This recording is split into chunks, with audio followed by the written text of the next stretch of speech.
Alors, tu veux avoir des précisions sur la nuance entre exigence et la volonté.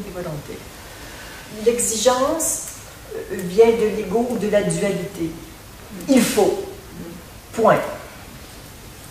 Tu vois, c'est intransigeant, voire même parfois arrogant. C'est il faut.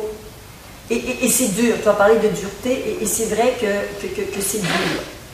Alors que la volonté, elle vient du cœur, elle vient d'un espace qui n'est pas duel, mais qui vient de l'unité. C'est connecté, comme on l'a vu hier, à la source. En même temps, ça passe par ton âme, par ton cœur, par ta conscience, tu vois, ça passe par tout ça. Et ça dit, c'est là que tu dois aller. Alors parfois, quand ça vient du cœur, c'est tout simple, je dis tiens, j'ai envie de parler avec Estelle, ben je vais parler avec Estelle, c'est tout simple. Mais parfois, pour faire un pas sur notre chemin, ça demande une détermination, un engagement d'une puissance énorme, parce que je veux avancer sur mon chemin avec mon cœur, avec vraiment cet élan que c'est là que je dois aller. Mais tu vois, je marche dans les ronds, ça me fait mal, c'est souffrant, c'est dur, mais je dois aller là. Et oui, ça me fait mal, mais je nettoie mon chemin en faisant ça, et je dis oui à ça. Mais là, je suis portée par quelque chose de profond, c'est ma vérité. C'est quand on a vu la sculpture hier, et que je suis vraiment connectée à l'essentiel en moi. Et là, je suis mis en mouvement par une force de vie. C'est la force de vie qui me fait avancer. C'est pas le mental ou l'ego qui dit il faut, il n'y a pas de il faut, mais la vie qui pousse, un peu comme si tu accouchais de toi à chaque instant. C'est difficile, c'est exigeant, mais tu sais que c'est juste. C'est ça. Alors, ça vient de la vie, mais de toute la vie. Alors, il n'y a pas de il faut, il n'y a pas de dualité, c'est vraiment un accouchement de soi dans l'instant. Ouais. Et parfois, il est difficile de savoir de quoi il s'agit. Alors, tu peux juste te dire, ok, je me relie à mon cœur, et relié à son cœur, je me laisse avancer. Ça fait mal? Oui, ça fait mal. Est-ce que je suis au bon endroit? Oui. Ok, ça va faire encore plus mal le prochain pas? Oui, mais je suis sur mon chemin. Ça va faire mal, mais je suis en train de m'arracher d'une certaine inertie ou d'une souffrance, et j'avance dans ma vérité. Alors que ça fasse mal, on s'en fout. Parce que quand on est sur ce chemin de libération, de délivrance, on s'ouvre, on s'illumine, on s'épanouit, et dans l'instant, oui, peut-être que ça fait mal tout à l'heure, mais je l'ai oublié. Et là, je suis dans ma vérité, et là, c'est... Et ça fait du bien. Alors, c'est ça. Ce qu'on appelle la volonté, c'est vraiment quand on est connecté à cette force de vie en soi, qui est le chemin de ton âme, le chemin de ta vérité, et c'est toujours un pas vers le bonheur. Alors que l'autre, c'est duel, et c'est compliqué, et ça génère de la souffrance. Et ici, il y a une contrepartie, et ici, il n'y en a pas. C'est la vie qui se vit à travers toi. Claude, tu avais dit? Si je peux me permettre, oui. Ça me parle bien, ça, volonté, exigence.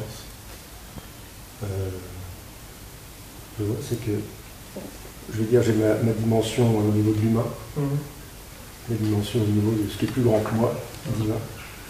Et si j'exprime ma volonté, c'est que je veux quelque chose qui me... Ouais. Un élan, je sens que c'est bon pour moi, c'est ce que je désire. Voilà, je l'offre, et après j'accepte ce que le divin en fait. Si je suis dans l'exigence, je prends la place des deux. Je me mets pour vouloir et pour le résultat de ce que j'attends. Et là, du coup, forcément, ça peut se contrarier. C'est du coup, tu vois ce que je veux dire. Merci. Oui, c'est une nuance qui me... Et en d'autres mots, on peut dire, je vois toujours le Lemniscat, qui est la danse de la vie, la danse de l'humain avec le divin. Tu vois, alors oui, j'ai le droit d'avoir des demandes, des souhaits, de n'importe quoi. Alors, je souhaite, ou voire même je veux. Oui, je veux. J'assume, je veux que ta volonté soit faite. Voilà, c'est exactement ça. Que ta volonté soit faite. Voilà. Alors là, on a vraiment l'équilibre yin-yang de l'intention, le masculin, qui prend sa place et que ta volonté soit faite. Peut-être une clé, quand on vit une difficulté, quelle qu'elle soit, petite ou grande, de prendre l'habitude de dire « Et si cette difficulté était divine? Si ce rendez-vous manqué était une grâce? Si ce divorce, si le con que j'ai épousé était une grâce? Si cet enfant handicapé était une grâce? On ne sait pas. Alors, le mental a comme première lecture d'un événement, catalogué. C'est dur, c'est souffrant, c'est pas bien. Et là, on s'enfonce, on cristallise ça, et la société nous dit il faut qu'il nous arrive des trucs chouettes, et les pas chouettes, on n'en veut pas. Alors, on sépare la vie dans ça c'est bien, ça c'est pas bien, ça nous complique drôlement la vie. Alors, juste d'avoir un joker, de dire bon, ici, une séance qui n'aboutit pas, si un mal de vente, si c'était une grâce. Et là, ça nous permet juste d'ouvrir une petite fenêtre et de dire, est-ce qu'il n'y aurait pas une autre interprétation de cet événement? Et là, on commence à pouvoir voir que, ah oui, cette difficulté, elle fait partie de mon chemin d'éveil, de mon chemin de réalisation. Et j'avais besoin de rencontrer ce connard pour ouvrir quelque chose, nettoyer et ah oui. Là, finalement, ça va plutôt bien, mais juste que je ne le voyais pas. Et dès qu'on le voit, ça se détend. Ça se détend. C'est en lien avec la foi. On pourrait dire ça, que c'est en lien avec la foi. J'ai l'impression que c'est un peu, comme tout, c'est un peu imbriqué, foi, volonté, confiance. C'est ça. Mais c'est comme des facettes du même diamant. À certains moments où certaines personnes vont éclairer par une facette, d'autres par une autre facette. Et c'est comme ça qu'on peut s'aider mutuellement. André, tu voulais dire? Je voulais dire, Claudette, que ce que tu m'as vraiment apporté, c'est de faire rentrer en moi, je ne veux rien. Je ne suis rien, je ne peux rien, que ta volonté en moi soit faite. Chaque fois qu'il y a en moi quelque chose qui lâche comme ça débouche sur de la paix ou quelque chose qui se résout. Aujourd'hui, c'est pas toujours facile, mais il y a le cap. Et le cap, c'est l'élan intérieur. Et même si je n'ai pas de vision, je n'ai pas fait d'expérience de transcendance ou d'éveil, je sais que je suis dans mon cas. Et ça va comme une paix intérieure. Et c'est à partir de la paix intérieure que je sens l'évidence de ce que j'ai à faire pour cette vie.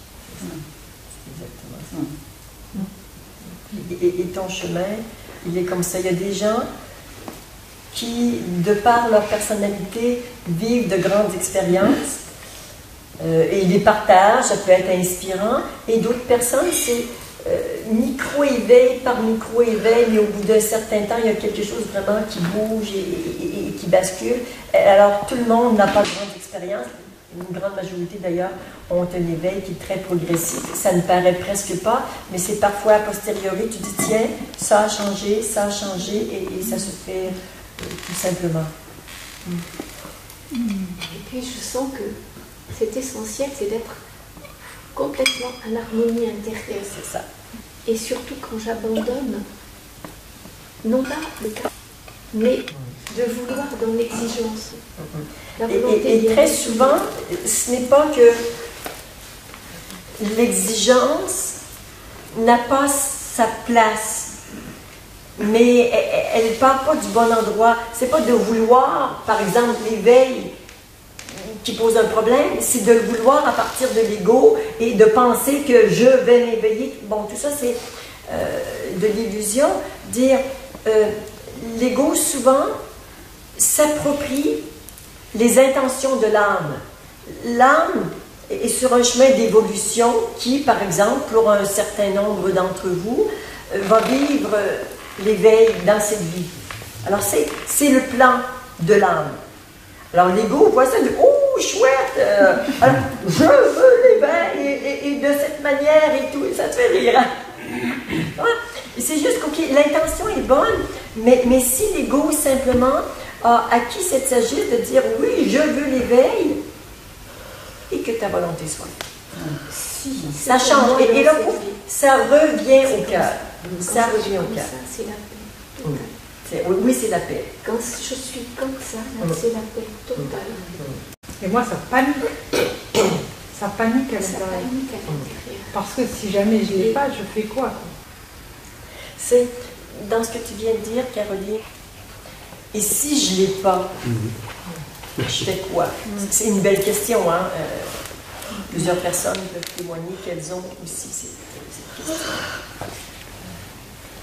Quand j'entends ça, je vois l'illusion du petit moi qui veut surtout que ça fonctionne comme il veut que ça fonctionne et qu'il néglige le fait d'être un instrument de la vie. En fait, la vérité, c'est que c'est la vie qui se vit en toi. Le petit moi, il peut bien penser ce qu'il veut. Ça n'a pas grande importance. Je dirais même c'est la vie, ou selon les mots qui nous inspirent, c'est Dieu se vivant lui-même ici. Alors vous l'appelez Dieu, la conscience ou la vie, tu vois, qui fait son truc ici, qui est en train de parler, qui crée et qui entretient le truc et qui le fait évoluer à la vitesse que ça veut. Après, il y a un petit truc à côté qui regarde ça, dit « Oh, c'est moi ça! » Bon, d'accord, on te juge. Un peu prétentieux peut-être, mais il y a cette espèce de prétention d'une seconde voix qui se prend pour le gros truc et qui dit « Ça c'est moi, c'est ma vie, ça doit se passer comme ça, et d'ici midi, hein, s'il vous plaît. » Alors qu'on peut voir une espèce de système de poupée russe, tu vois, qui s'en va comme ça en grandissant jusqu'à l'infini.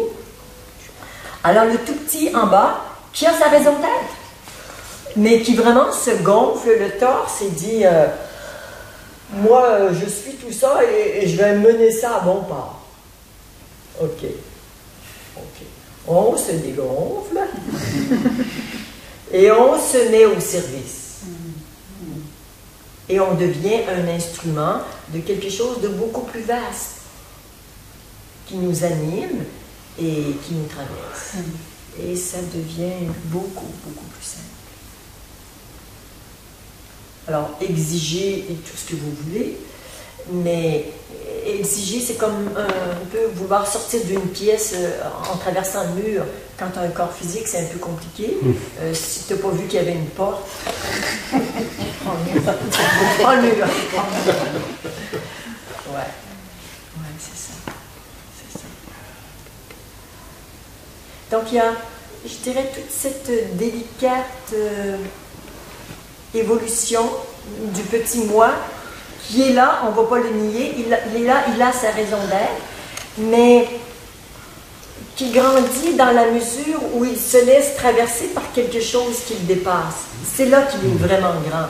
Mais quand il veut être grand, seul, lui-même, bon, alors il faut faire toutes les bêtises et prendre tous les mauvais chemins pour un jour trouver le bon. Et quand il se met vraiment dans cet alignement dont nous avons parlé, et qu'il devient vraiment perméable, qu'il se laisse traverser par l'amour, par la conscience, qu'il respire au rythme de ce qui est plus grand en lui, il est perméable, il est flexible. Il sait qu'il n'est pas une grande autorité, mais qu'il est un grand instrument, il est quelque chose de plus grand que lui. Qu'est-ce qui peut se reposer et qu'est-ce qui peut être heureux dans ce service? Ça le remplit de bonheur. Et là, il est vraiment à sa place en tant que serviteur. En tant que maître, c'est une illusion, c'est l'illusion du monde. Nous ne sommes pas les maîtres. Nous sommes de bons serviteurs.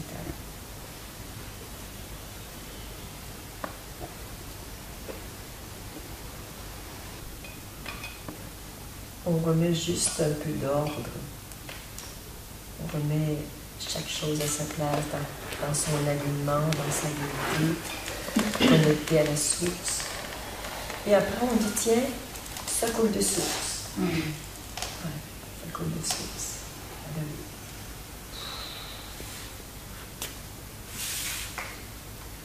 Et ça cesse de lutter. Et si ça lutte, ben voilà, c'est qu'il y a une lutte, il y a encore quelque chose à nettoyer, des croyances, des mémoires à libérer. Et quand c'est passé, pouf, ça redevient plus fluide. Alors c'est parfois fluide, parfois un peu moins.